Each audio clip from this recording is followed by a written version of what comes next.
दोस्तों तो आप सभी का स्वागत है हमारे YouTube चैनल शिक्षा शिखर में। दोस्तों हम कक्षा 10वीं के विज्ञान विषय के पहले चैप्टर्स को पढ़ रहे हैं। इस वीडियो से पहले मैंने 2 वीडियो और अपलोड कर रखे हैं जिसमें हमने इस चैप्टर के कुछ भागों को पढ़ रखा है। यदि आपने उस वीडियो को नहीं देखा है तो अभी डिस्क्रिप्शन में जाइए, पहले उन दोनों वीडियो को देख लीजिए, उसके बाद इस वीडियो में आइए तो आपको और अच्छे से समझ में आएगा। तो चलिए दोस्तों आज के वीडियो को हम शुरू करते हैं। तो आज का हमारा टॉपिक है चयन और विकास। चयन और विकास। दोस्तों आज के हम वीडियो में कुछ टॉपिक्स लेंगे, उसके बाद ये चैप्टर कंप्लीट हो जाएगा। तो हमारा पहला टॉपिक है चयन और विकास। दोस्तों जब डार्विन दक्षिण अमेरिका से अपने यात्रा को पूर्ण करके वापस इंग्लैंड आए तब उनके दिमाग में बहुत सी बातें चल रही थी। उनमें से एक बात था कृत्रिम चयन। कृत्रिम चयन। तो चलिए दोस्तों जानते हैं आखिर उनके मन में क्या बातें चल रही थी। तो उनके मन में ये चल रहा था कि मनुष्यों द्वारा अपनी इच्छानुसार लक्षणों का चयन कर जानवर और पौधों की अलग अलग प्रजाति का निर्माण किया जाता है। तो क्या विविध प्रकार के जो जीव हैं वह जीव प्रकृति द्वारा प्रकृति में स्वतः चलने वाली चयन की प्रक्रिया का नतीजा नहीं हो सकते? ये तथ्य उनके दिमाग में आया दोस्तों। तो इस तथ्य के द्वारा उन्होंने 2 चीज़ों का निर्माण किया है। एक टॉपिक था कृत्रिम चयन और एक था प्राकृतिक चयन। उन्होंने बताया कि मनुष्य द्वारा अपनी इच्छा के अनुसार लक्षणों का चयन करके विभिन्न प्रकार के जानवर और पौधों की प्रजाति का निर्माण करना कृत्रिम चयन कहलाता है। कृत्रिम चयन अर्थात मनुष्य द्वारा चयन किया हुआ। और दूसरा चयन था प्रकृति में अपने आप होने वाली चयन की प्रक्रिया, जिसके फलस्वरूप जीवों की उत्पत्ति होती है। तो दोस्तों चयन और विकास के अंतर्गत हमें बस यही 2 टॉपिक जानने थे। दोस्तों हम आगे चलते हैं। दोस्तों हमारा नेक्स्ट टॉपिक है विकास का सिद्धांत। दोस्तों हमारा दूसरा टॉपिक है विकास का सिद्धांत। विकास का सिद्धांत जब डार्विन ने अपने अवलोकनों के आधार पर अपने नियम दे दिए, उसके बाद डार्विन की तरह ही उनके 20 साल बाद एक और वैज्ञानिक इंग्लैंड से दक्षिण अमेरिका अपनी यात्रा में गए। उन्होंने भी जीवों का विकास का अध्ययन किया, जिसके फलस्वरूप उन्होंने बहुत सारे जीवों का अध्ययन किया और विभिन्न प्रकार के अवलोकन दिए। उनके अनुसार जो प्रजातियां इस वक्त मौजूद है प्रकृति में, वह स्वयं से नहीं वरन अपने पूर्ववर्ती प्रजातियों से उत्पन्न हुई है दोस्तों। और इस नए वैज्ञानिक का नाम था अल्फ्रेड रसेल वेलेस। दोस्तों अब हमारे पास 2 वैज्ञानिक आ गए, एक आ गए डार्विन और एक आ गए रसेल वेलेस। दोनों ही वैज्ञानिकों ने जीवों के विकास का अध्ययन किया और अपने अपने अवलोकनों के आधार पर अपने अपने नियम दिए, अपने अपने तथ्य दिए, और इस प्रकार वे अंत में अपने अपने तथ्यों के आधार पर दोनों एक नतीजे पर पहुँचे, जो था जीवों का सिद्धांत। एक बार फिर से दोस्तों, डार्विन ने अपना यात्रा जब ख़त्म कर लिया तब उनके 20 साल बाद एक और वैज्ञानिक आए जिन्होंने भी इंग्लैंड से दक्षिण अमेरिका का सफ़र किया, और इस दौरान उन्होंने विभिन्न प्रकार की प्रजातियों का, विभिन्न प्रकार के जीवों का अध्ययन किया और अपना एक मत दिया कि जो प्रजातियां इस वक्त प्रकृति में हैं वे स्वयं से नहीं वरन अपने से पहले उपस्थित प्रजातियों से उत्पन्न हुई है। इस प्रकार दोस्तों हमारे पास 2 वैज्ञानिक आते हैं, अल्फ्रेड रसेल और एक डार्विन। दोस्तों इन दोनों ने, अल्फ्रेड रसेल वेलेस और डार्विन ने जीवों के इतिहास का अध्ययन किया और दोनों ने अपने अपने तथ्य दिए। दोस्तों अंत में ये दोनों का एक तथ्य निकला जिसे कहते हैं विकास का सिद्धांत। चलिए दोस्तों अब देखते हैं कि विकास के सिद्धांत के अंतर्गत इन दोनों वैज्ञानिकों ने एक साथ क्या मत दिए। दोस्तों इस सिद्धांत का पहला बिंदु है जीवों में विविधता। अब ये जीवों में विविधता आखिर है क्या, अब हम ये देखते हैं। दोस्तों जीवों में विभिन्न प्रकार की विविधताएं पाई जाती है। इसी कारण उनके जीने की क्षमता में भी अंतर पाया जाता है। कोई कम जीता है तो कोई ज़्यादा जीता है। कि कम संतानें होती है, किसी की कम संतानें होती है तो किसी की ज़्यादा। दोस्तों जिनके जीने की क्षमता ज़्यादा होती है, जिनके जीने की क्षमता ज़्यादा मतलब ऊपर की होती है, जिनके जीने की क्षमता ऊपर की होती है, वही जीव परिवेश में ढलते हैं। एक बार फिर से देख लेते हैं दोस्तों। जीवों में विभिन्न प्रकार की विविधताएं पाई जाती है, इसलिए उनके जीने की क्षमता में भी विविधता पाया जाता है। कोई कम जीता है तो कोई ज़्यादा जीता है, किसी की कम संतानें होती हैं तो किसी की ज़्यादा संतानें होती है। जिनके जीने की क्षमता ज़्यादा होती है वही परिवेश में ढलते हैं और उन्हीं की नई प्रजाति उत्पन्न होती है।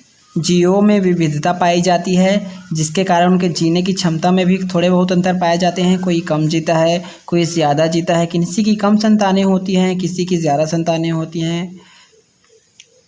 और जिनके जीने की क्षमता ज़्यादा होती है वही परिवेश में ढलते हैं और उन्हीं की नई प्रजाति दिखाई देती है।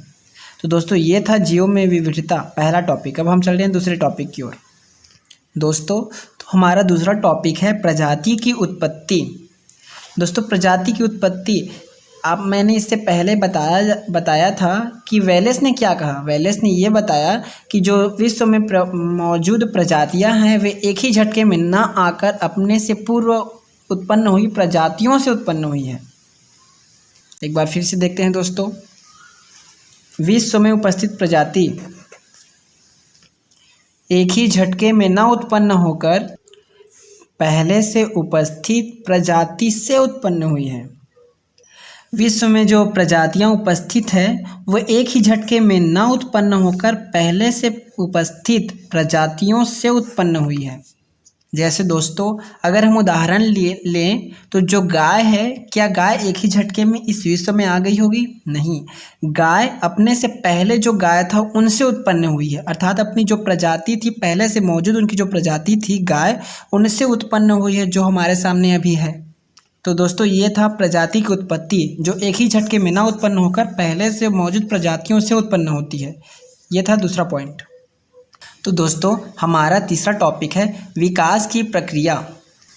देखिए दोस्तों, जो विविध जीवों की जो उत्पत्ति है वे एक ही समान पूर्वज से हुई है। विविध जीवों की उत्पत्ति एक ही समान पूर्वज से हुई है, तो क्या हम विकास की प्रक्रिया को एक शाखित पेड़ के रूप में नहीं दर्शा सकते? दर्शा सकते हैं। यही तीसरा पॉइंट है दोस्तों, विकास के सिद्धांत का तीसरा पॉइंट, जिसमें हम विकास की प्रक्रिया को एक शाखित पेड़ के रूप में दर्शाते हैं। जैसे देखिए दोस्तों, ये हमारे एक समान पूर्वज हैं, अर्थात जो जड़ है। तो यदि इस एक समान पूर्वज से विभिन्न प्रकार के जीव उत्पन्न हुए हैं तो क्या हम इसे कुछ इस प्रकार नहीं बना सकते? अब यहाँ से भी एक अलग प्रकार का जीव उत्पन्न होगा, यहाँ से भी अलग प्रकार का जीव, यहाँ से भी अलग प्रकार का और यहाँ से भी अलग प्रकार का, इसी तरह यहाँ से फिर एक अलग प्रकार का, यहाँ से भी अलग प्रकार का, ऐसे करते करते दोस्तों यह एक शाखित पेड़ के रूप में बढ़ जाता है। यही जीवों के विकास का प्रक्रिया है दोस्तों। तो चलिए दोस्तों अब हम अंतिम टॉपिक की ओर चलते हैं। दोस्तों तो हमारा चौथा टॉपिक है विभिन्नता स्थानांतरण। दोस्तों किसी भी जगह की जनसंख्या में जो जीव रहेंगे, मान लीजिए यह एक जनसंख्या है, तो यहाँ जो जीव हैं इन जीवों में विभिन्नताएं होंगी। तो दोस्तों विभिन्नता स्थानांतरण टॉपिक में ये बताया गया है कि किसी भी स्थान में उपस्थित जीवों में विभिन्नता होती है और यह विभिन्नता एक पीढ़ी से दूसरी पीढ़ी तक पहुंचती है, जिनमें से सारी विभिन्नताएं नहीं पहुंचती वरन केवल कुछ विभिन्नताएं पहुंचती हैं। एक बार फिर से देख लेते हैं दोस्तों। विभिन्नता स्थानांतरण टॉपिक में ये बताया गया है कि किसी भी जगह की जनसंख्या में जो जीव होते हैं वहाँ उनके बीच विभिन्नताएं होती है और ये विभिन्नताएं एक पीढ़ी से दूसरे पीढ़ी तक जाती है, मगर सभी विभिन्नताएं नहीं जाती है, उनमें से कुछ विभिन्नताएं ही एक पीढ़ी से दूसरे पीढ़ी तक जाती है। दोस्तों यही है विभिन्नता स्थानांतरण। चलिए दोस्तों एक बार शुरू से देख लेते हैं। दोस्तों विकास का सिद्धांत डार्विन और वेलेस द्वारा प्रतिपादित किया गया था, जिसमें से पहला टॉपिक है दोस्तों जीवों में विविधता। दोस्तों इसको बताने से पहले मैं आपको एक क्लियर कर दूं कि ये जो मैंने टॉपिक बताया है यह आपको बुक में नहीं मिलेगा। इस टॉपिक को मैंने खुद से बनाया है। बुक में आपको केवल पैराग्राफ के रूप में ही दिखाया जाएगा, इसलिए मैंने उसे पैराग्राफ में ना समझाकर आपको टॉपिक में समझाया है और इसके अंतर्गत मैंने पूरा एक्सप्लेन किया है। तो दोस्तों हमारा पहला है जीवों में विविधता। जीवों में विविधता पाई जाती है जिसके कारण उनके जीने की क्षमता में भी थोड़े बहुत अंतर पाए जाते हैं। कोई कम जीता है, कोई ज़्यादा जीता है, और किन्हीं की कम संतानें होती है, किन्हीं की ज़्यादा संतानें होती है। परंतु जो ज़्यादा जीता है वही परिवेश में ढलते हैं और उन्हीं की नई प्रजाति उत्पन्न होती है। यही था दोस्तों अपना पहला टॉपिक। चलिए दूसरे की ओर चलते हैं। तो दोस्तों दूसरा है प्रजाति की उत्पत्ति। प्रजाति की उत्पत्ति एक ही झटके में ना होकर अपने से पहले जो प्रजाति उत्पन्न हुई थी उनसे उत्पन्न हुई है। अर्थात जो विश्व में उपस्थित प्रजाति है उनकी उत्पत्ति एक ही झटके में ना होकर उनसे पहले उपस्थित प्रजाति से हुई है। तीसरे में चलते हैं दोस्तों, विकास की प्रक्रिया। विविध जीवों की उत्पत्ति एक समान पूर्वज से ही हुई है। विविधता विकास की प्रक्रिया को एक शाखित पेड़ के रूप में हम दर्शा सकते हैं, क्योंकि किसी पेड़ का जड़ एक ही होता है। उसी प्रकार विकास की प्रक्रिया में विभिन्न प्रकार के जीवों की उत्पत्ति एक समान पूर्वज से हुई है। जैसे यहाँ विभिन्न प्रकार के डालियों का जो निकासन हुआ है वह एक ही प्रकार के जड़ के कारण हुआ है। उसी प्रकार विकास की प्रक्रिया में भी जीवों का जो उत्पत्ति हुआ है वह एक ही समान पूर्वज से हुआ है। अतः विकास की प्रक्रिया को हम एक शाखित पेड़ के रूप में दर्शा सकते हैं। चलिए दोस्तों आगे की ओर चलते हैं। दोस्तों तो अगला टॉपिक था विभिन्नता स्थानांतरण। इसमें यह बताया गया है दोस्तों कि किसी भी स्थान में जो जनसंख्या होती है, जो लोग होते हैं, जो जीव होते हैं, उन जीवों में विभिन्नताएं पाई जाती है और वे सारी विभिन्नताएं एक पीढ़ी से दूसरे पीढ़ी में नहीं जाती। उनमें से केवल कुछ विभिन्नताएं ही एक पीढ़ी से दूसरे पीढ़ी में जाती है। यही बताया गया है दोस्तों इस टॉपिक में। तो चलिए दोस्तों अब हम इस चैप्टर के लास्ट टॉपिक में चलते हैं, जिससे पढ़ने के बाद ये चैप्टर हमारा पूर्ण रूप से ख़त्म हो जाएगा। इसके तो यह टॉपिक तो दोस्तों हमारा नेक्स्ट टॉपिक था प्रजातिकरण। तो चलिए हम इसे समझते हैं। दोस्तों इससे पहले हमने ये पढ़ा था कि जो फिंच थे वे इक्वेडोर से उड़कर गलापागोस में गए थे। गलापागोस के विभिन्न टापुओं में गए थे। विभिन्न टापुओं में पहुँचे थे उड़कर। अब दोस्तों अलग अलग फिंच अलग अलग टापू में गए। अलग अलग फिंच अलग अलग टापुओं में पहुँचे थे। अलग अलग फिंच अलग अलग टापुओं में पहुँचे थे, जिनके कारण ये फिंचों के चोंच में अंतर पाया गया। उनके पंखों के रंग में अंतर पाया गया। अर्थात अलग अलग टापू में जो फिंच थे उनमें विविधता पाई गई। तो हम क्या दोस्तों ये नहीं कह सकते कि जो यहाँ से फिंच उड़कर यहाँ गई थी, जो यहाँ फिंच उड़कर यहाँ से यहाँ गए थे, वे फिंच यहाँ आकर यहाँ के परिवेश में ढल गए। ये सारी फिंचें जो इक्वाडोर से गलापागोस उड़ कर गए थे और वहाँ से विभिन्न टापुओं में गए थे, अर्थात इक्वाडोर के गलापागोस गए, वहाँ के विभिन्न टापुओं में गए, तो क्या हम ये नहीं कह सकते कि ये सारे फिंच यहाँ अलग अलग टापुओं में जाकर यही टापू के परिवेश के अनुसार ढल गए? हाँ, तो दोस्तों यही जो ढलना है इसी को हम बोलते हैं अनुकूलन।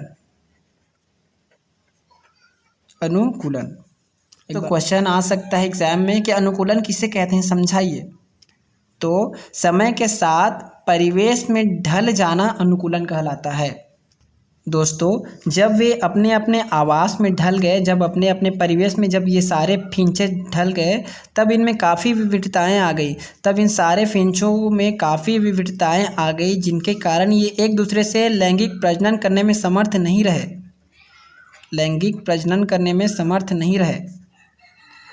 नहीं रहे, जिसके कारण इनकी एक प्रजाति न उत्पन्न होकर अलग अलग प्रजाति उत्पन्न होने लगी।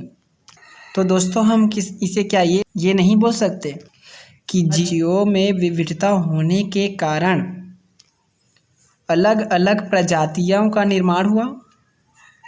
कि जीवों में विविधता के कारण अलग अलग प्रजातियों का निर्माण हुआ, क्या हम ये बोल सकते हैं? हाँ, हम ये बोल सकते हैं। और दोस्तों जो हमने अभी बोला वही है दोस्तों प्रजातिकरण। एक बार फिर से देखते हैं दोस्तों क्योंकि ये थोड़ा डिफ़िकल्ट लगा, हम इसे अच्छे से एक्सप्लेन करते हैं। देखिए दोस्तों, जो फिंच था वो इक्वाडोर से उड़कर गलापागोस गया, वहाँ के विभिन्न टापुओं में वे पहुँचे। विभिन्न टापुओं में जब वे फिंच पहुँचे तब वहाँ के परिवेश के साथ वे ढल गया, जिसे हम अनुकूलन कहते हैं। समय के साथ वे अपने परिवेश के साथ ढल गए, जिसे अनुकूलन कहते हैं। वे उनमें कुछ इस प्रकार का अंतर आ गया, उनमें कुछ इस प्रकार की विविधता आ गया कि वे लैंगिक प्रजनन, एक दूसरे से लैंगिक प्रजनन करने में समर्थ नहीं रहे, जिसके कारण इनका कोई एक प्रजाति उत्पन्न नहीं हुआ। यदि ये लैंगिक प्रजनन कर सकते तो इनकी केवल एक प्रजाति उत्पन्न होती, लेकिन ये इनमें इतनी विविधता आ गई थी कि ये लैंगिक प्रजनन नहीं कर सके, जिसके कारण इनकी अलग अलग प्रजातियां उत्पन्न होने लगी। तो हम ये बोल सकते हैं कि जीवों में विविधता होने के कारण उनकी अलग अलग प्रजाति उत्पन्न हुई, और इसी प्रक्रिया को कहते हैं दोस्तों प्रजातिकरण। तो दोस्तों वह टॉपिक है जैविक प्रजाति। अब हम देखते हैं कि जैविक प्रजाति आखिर है क्या। दोस्तों अभी हमने देखा कि जीवों में विविधता के कारण ये जीव एक दूसरे के साथ लैंगिक प्रजनन नहीं कर सकते, अर्थात इन जीवों का जो समूह है वह लैंगिक प्रजनन नहीं कर सकता। लेकिन जैविक प्रजाति किसे बोलते हैं? कुछ जीवों का ऐसा समूह जो आपस में लैंगिक प्रजनन कर सके,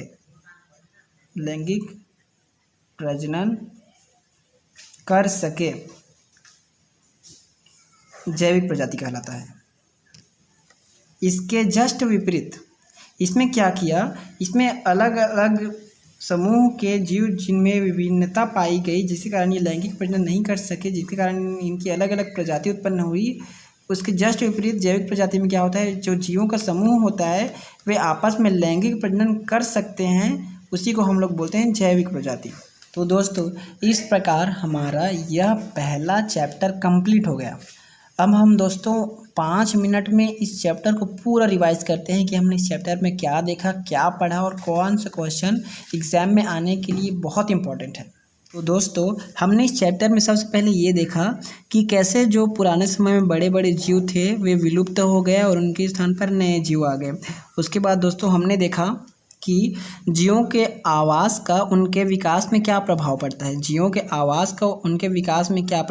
है, दोस्तों उसके बाद हमने देखा डार्विन की यात्रा, जो इंग्लैंड से दक्षिण अमेरिका यात्रा करने गए और उन्होंने वहाँ द्वीपों में विविध प्रकार के जीवों का अध्ययन किया और अपने कुछ अवलोकन दिए।